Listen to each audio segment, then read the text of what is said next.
Did you know that there was a bombing at Old Trafford? Yeah, I'm starting the video like that because in the making of this video, there were a lot of things that I discovered that I want to share with you guys. So I'm not going to waste your time, just going to jump right in. This is why you're here. So here's 10 surprising facts about Old Trafford that you might not know. And let me just say something. Even the hardcore fans might want to stick around for this because some of these will surprise you. Old Trafford's grand opening on February 19th, 1910 wasn't exactly a fairy tale start. The opponent? Liverpool. The result? A 4-3 defeat for United. But hey, even the greatest stories begin with a twist, right? But here's the thing, that's not even the genesis of the rivalry between Manchester United and Liverpool. That would be a video for another day. But it just goes to show that we've been the king of comebacks from the very, very start. Now, it shouldn't surprise you that Old Trafford, from its inception, was destined for greatness. Did you know that Old Trafford was crafted by Archibald Leach?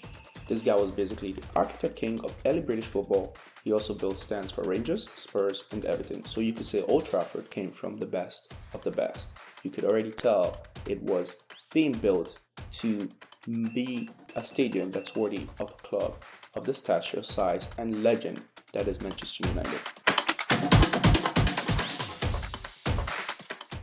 Now, there's been some dark times at Manchester United, and Old Trafford has seen its share of that as well.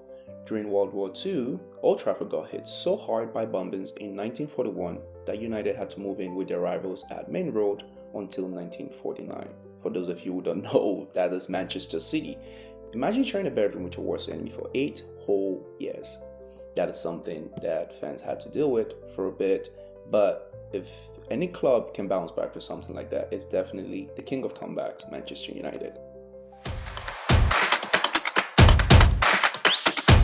What if I told you that the record attendance at Old Trafford didn't feature a single Manchester United player?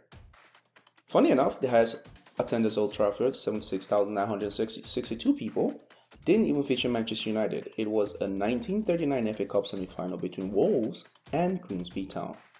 Well, at least it happened under United's roof, right? So that counts for something. Now, we've all come to call Manchester United's great stadium Old Trafford the Theatre of Dreams. Now, some might think it's called the Theatre of Dreams because, well, it's brought us a lot of memories. There's been a lot of trophies won there. But do you actually know who the first person was to call it that?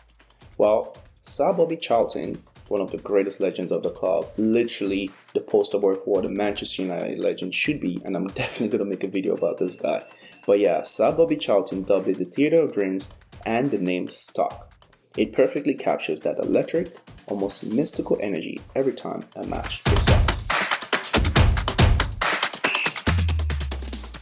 Despite being over 200 miles away from London, Old Trafford got a slice of the 2012 Olympics action.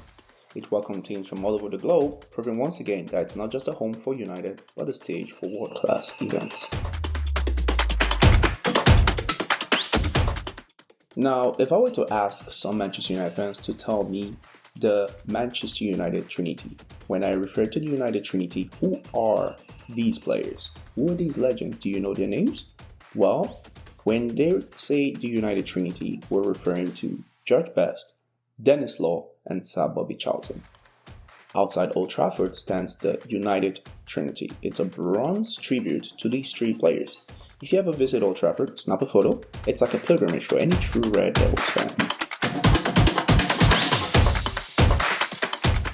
In 2003, Old Trafford hosted a Champions League final between Italian giants AC Milan and Juventus.